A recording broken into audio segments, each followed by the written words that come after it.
चिंतन श्री गुरुदेव दत्त श्री स्वामी समर्थ। मी नीलम आपल्या स्वामी चॅनलमध्ये तुमचं मनापासून स्वागत करते। स्वामी महाराज तुमच्या मनातल्या सगळ्या चांगल्या इच्छा पूर्ण करू देत हीच आपल्या स्वामींचरणी प्रार्थना करते आणि व्हिडिओला सुरुवात करते। तर येत्या 18 सप्टेंबर पासून पितृपक्षाला सुरुवात होते आणि 2 ऑक्टोबरला सर्व पितृ अमावस्येच्या दिवशी याची समाप्ती होते। या पितृपक्षामध्ये आपल्याला आपल्या पितरांची सेवा करण्याची अतिशय चांगली संधी मिळालेली असते। जर तुम्हाला पितृदोष असेल किंवा तुमच्या पितरांचे तुम्हाला आशीर्वाद लाभावे असं जर तुम्हाला वाटत असेल आणि पितरांना सद्गती प्राप्ती व्हावी यासाठी या 15 दिवसांमध्ये आपल्याला त्यांची जेवढी काही सेवा करता येईल ती मात्र करायची असते। तर या पितृपक्षामध्ये आपण काय काय सेवा करू शकतो तेच मी या व्हिडिओमध्ये सांगणार आहे। ते व्हिडिओ शेवटपर्यंत नक्की ऐका, कुठेही स्किप करू नका, म्हणजे तुम्हाला सगळ्या प्रश्नांची व्यवस्थित उत्तर मिळतील। तर या पितृपक्षामध्ये जेवढं काही तुम्हाला पितरांची सेवा करता येईल तेवढी अवश्य करा आणि जर काहीच सेवा करता आली नाही तर सगळ्यात अतिशय उत्तम ते म्हणजे दान। तर तुम्ही हे अन्नदान किंवा वस्त्रदान सुद्धा करू शकता। तुमच्या इच्छेनुसार तुमच्या कुवतीनुसार तुम्ही जेवढं काही दान कराल तुमच्या पितरांच्या नावाने तेवढं तुमच्यासाठी नक्की चांगलं आहे। माणूस जेव्हा हयातीत असतो तेव्हा त्याची जर आपण सेवा केली तर त्याच्या समोरच त्याच्या हयातीतच आपल्याला त्याचे एवढे कृपाशीर्वाद मिळतात की आपलं संपूर्ण आयुष्य सुखाचं होतं। परंतु आपल्याला सर्वांनाच हे काही जमत नाही किंवा काही ना काही कारणामुळे आपल्या घराण्याला पितृदोष लाभत असतो आणि हा पितृदोष निवारण करण्यासाठी आपल्या संपूर्ण कुटुंबाला त्र्यंबकेश्वरला जाऊन नारायण नागबळीचा एक विधी करावा लागत असतो। परंतु आजच्या धकाधकीच्या जीवनात जर सगळ्या कुटुंबाला एकत्र वेळ देऊन त्या ठिकाणी जाऊन जर हा विधी करता येत नसेल तर काय करू शकतो आपण या पितृपक्षात? कारण हा जो विधी आहे तो दर 3 वर्षांनी आपल्याला पुन्हा करावा लागत असतो। तेवढा कोणाकडे वेळ नसतो, पैसा नसतो, त्यामुळे हा विधी आपल्याकडून होत नाही। तर या 15 दिवसांमध्ये आपण जर पितरांची सेवा केली तर या विधीची सुद्धा गरज लागणार नाही। अगदी मी तर म्हणेन की फक्त 15 दिवस ही सेवा करू नका, जेवढं काही तुम्हाला वर्षभर आपण जी काही देवाची वगैरे सेवा करतो त्याआधी पितरांची सेवा अवश्य करा। पितरांना तुम्ही तृप्त केलं तर तुम्हाला सुद्धा त्यांचे आशीर्वाद लागतात। तर आता काय करायचं? सकाळी लवकर उठल्यानंतर तुम्हाला एका तांब्याच्या भांड्यात पाणी घ्यायचं आहे। या तांब्याच्या भांड्यामध्ये तुम्हाला काळे तीळ टाकायचे आहेत आणि हे पाणी तुम्हाला सूर्यदेवांना अर्पण करायचं आहे। सूर्यदेवांना जेव्हा तुम्ही पाणी अर्पण कराल तेव्हा ओम श्री सूर्यदेवाय नमः या मंत्राचा तुम्हाला जप करायचा आहे।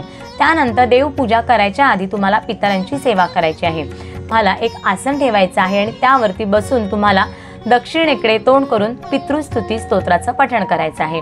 या स्तोत्राचं तुम्हाला 1 वेळा पठण करायचं आहे। हे स्तोत्र तुम्हाला दिंडोरी प्रणित स्वामी समर्थ केंद्राच्या नित्यसेवा स्तोत्र मंत्र या पोथीमध्ये मिळेल। नाहीच जर तुमच्याकडे पोथी असेल तर तुम्ही सरळ गुगलला किंवा यूट्यूबला सर्च करा, तुम्हाला हे स्तोत्र मिळून जाईल।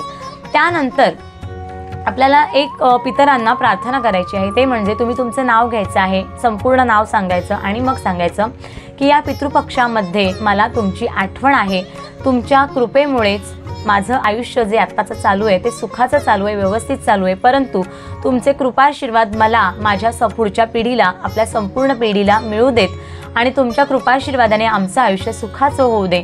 तुम्ही सुद्धा जिथे कुठे असाल तिथे तुम्हाला तुमच्या इच्छेने सद्गती मिळू दे आणि आम्हाला तुमची आठवण आहे। आज जेही काही मी सुख उपभोगतोय, जेही काही मी आयुष्य जगतोय तो फक्त तुमच्या कृपेने उपभोगतोय।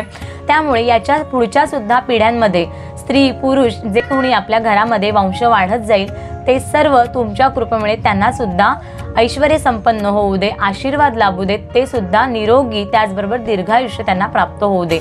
मी ही सेवा जी करते ती मान्य करून घ्या आणि तुमचे कृपाशीर्वाद माझ्यावरती, आपल्या वंशावरती, आपल्या पिढीवरती असेच कायम राहू द्या, अशी आपल्याला पितृंना प्रार्थना करायची। ही प्रार्थना तुम्ही सकाळ संध्याकाळ सुद्धा करू शकता। त्यानंतर स्वामी समर्थ दिंडोरी प्रणित केंद्रातली जी पोथी आहे त्यामधले अतिशय प्रभावी पोथी म्हणजे संक्षिप्त श्रीमद भागवत। ही जी पोथी आहे ती तुम्हाला जवळच्या दिंडोरी प्रणित स्वामी समर्थ केंद्रामध्ये मिळून जाईल। जर केंद्र नसेल तर तुम्ही यात आता एक जो नंबर फ्लॅश होतोय त्या दादांकडे सुद्धा तुम्ही ही पोथी मागवू शकता। तर या पोथीमध्ये एकूण 14 अध्याय दिलेले आहेत। पितृदोष निवारणासाठी अतिशय प्रभावी अशी पोथी आहे। या पोथीमध्ये जे 14 अध्याय आहेत तेच तुम्हाला या 15 दिवसांमध्ये पारायण करायचं आहे। या दिवशी तुम्हाला 1 ते 14 अध्याय वाचायचे आहेत। हे जे अध्याय आहेत ते तुम्हाला देवासमोर बसूनच करायचे आहे, यासाठी वेगळ्या पूजेच्या मांडणीची गरज नाही। तर सरळ पोथी घ्यायची आणि वाचायला सुरुवात करायची। जे आता या पितृपक्षामध्ये मात्र तुम्हाला मांसाहार मद्यपान पूर्ण वर्ज्य आहे। ज्या दिवशी तुम्ही हे पारायण करणार आहात त्या दिवशी तुम्हाला ब्रह्मचार्याचं सुद्धा पालन करायचं आहे। एकाच दिवशी 1 ते 14 अध्यायांचं तुम्ही अवश्य पठण करा। 15 दिवसांमध्ये कधीही तुम्ही या पोथीचं वाचन करू शकता। त्याचबरोबर जर कोणाला एका दिवशी एवढी पोथी वाचता येत नसेल तर किमान रोज 2-2 सुद्धा याचे तुम्ही अध्याय वाचले तर 15 दिवसांमध्ये आपली 2 पारायणं पूर्ण होतात। तर एक दिवसाचं जर पारायण केलं तर अतिशय उत्तम। आता हे पारायण करताना मात्र तुम्हाला परान्न न घ्यायचं नाहीये, परान्न वर्ज ठेवायचं आहे। बाकी कांदा लसूण वगैरे खायचं नाही असं काही याच्यासाठी नियम नाहीयेत। तर ही जी पोथी आहे ती अतिशय प्रभावी आहे, याच्यामुळे तुमचे पितृदोष कमी व्हायला मदत होते। मी असं म्हणणार नाही की 15 दिवसच या पोथीचं वाचन करा, तर ह्या पोथीचं तुम्ही वर्षभर रोज 2-2 अध्याय तुम्ही जर नित्यसेवेमध्ये याचे सुद्धा जर वाचायला घेतलेत तर तुमच्यासाठी अतिशय चांगलं आहे। याच्यामुळे तुम्हाला नक्कीच चांगले याचे रिझल्ट्स मिळतील। तर त्याचबरोबर अजून काय करता येईल तर तुमच्या जवळ जर पिंपळाचं वृक्ष असेल तर तिथे जाऊन तुम्हाला पिंपळाच्या वृक्षाला पाणी किंवा दूध अर्पण करायचं आहे। आणि हे दूध अर्पण करताना तुम्हाला ओम नमो भगवते वासुदेवाय नमः या मंत्राचा 21 वेळा जप करायचा आहे, किंवा अगदी पिंपळाच्या वृक्षाला प्रदक्षिणा घालताना सुद्धा या मंत्राचा जप केला तरीही चालेल। पिंपळाच्या वृक्षाला तुम्हाला हात लावायचा नाहीये, फक्त ही सेवा करायची आहे। त्याचबरोबर पिंपळाच्या वृक्षाच्या इथे एक दिवा लावला तरीही चालेल आणि तिथे बसून तुम्हाला पिंपळ वृक्षाला एकच प्रार्थना करायची आहे, जर माझ्या आयुष्यात जर काही पितृदोष असेल, जर काही माझ्याकडून काही चुकी झाली असेल, पितरांचा जर मला काही त्रास होत असेल तर तो त्रास कमी व्हावा यासाठी मला जेवढी काही सेवा करता येईल तेवढी मी सेवा करेन। मी माझ्या पितृंची खूप ऋणी आहे, आज त्यांच्यामुळेच मी माझं चांगलं आयुष्य जगतोय किंवा जगते, हे आपल्याला तिथे बसून प्रार्थना करायची आहे की जर काही त्यातून सुद्धा दोष लागले असतील तर ते निवारण करण्यास मदत करा। बरोबर विष्णूंच्या मंदिरात जाऊन सुद्धा तुम्ही काही ना काहीतरी दान या 15 दिवसांमध्ये करू शकता, किंवा पितरांच्या नावाने तुम्ही अगदी मंदिरांमध्ये किंवा अनाथाश्रमात वृद्धाश्रमात जाऊन सुद्धा अन्नदान वस्त्रदान करू शकता। या ज्या अतिशय छोट्या छोट्या सेवा आहेत, परंतु या 15 दिवसांमध्ये वेळ काढून अवश्य करा। त्यामुळे तुमच्या आयुष्यातले जेही काही त्रास असतील, पितृदोषामुळे तुम्हाला जर काही त्रास होत असतील, म्हणजे लग्न ठरत नसेल, मूल होत नसेल, आर्थिक परिस्थिती जर तुमची त्रासाची ठरत असेल, तुम्हाला मानसिक काही त्रास होत असतील, जेही काही तुमच्या आयुष्यात त्रास होत असतील या पितृदोषामुळे, तर ते निवारण होण्यासाठी मदत होते। तर या अतिशय छोट्या सेवा आहेत, परंतु त्या अवश्य करून बघा आणि संपूर्ण आधी विश्वास ठेवा की मी ही सेवा केल्यामुळे माझ्या आयुष्यातले अर्धे अधिक प्रश्न सुटणार आहेत आणि मगच सेवेला बसा। आपल्याला आपली जी काही चांगली कर्म आहेत ती करायचीच आहे। कर्म जर तुमची चांगली असतील, तुमची नियत जर चांगली असेल तर तुमचं कोणीच कधीच बिघडवणार नाही, परंतु तरीसुद्धा आपल्याकडून काही ना काहीतरी चूक होत असते आणि ती चूक आपल्याला काहीतरी आपण देवाकडे त्या चुकीसाठी क्षमा करण्यासाठी या सेवा करत असतो।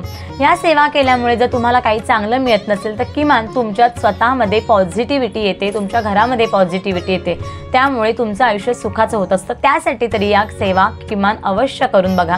आणि अगदीच या सेवा काही आलं नाही तर या 15 दिवसांमध्ये ज्या तिथीला तुमच्या पूर्वजांची जी तिथी असेल त्या दिवशी नाही जर माहिती असेल तर सर्व पितृ अमावस्येच्या दिवशी तुम्हाला कावळ्याला आस ठेवायचा आहे किंवा वाडी ठेवायची आहे, किंवा घरच्या घरी सुद्धा तुम्ही जवळच्या ब्राह्मणांना भटजींना तुमच्या विचारायचं आहे आणि मग घरी तुम्ही श्राद्ध विधी सुद्धा करू शकता।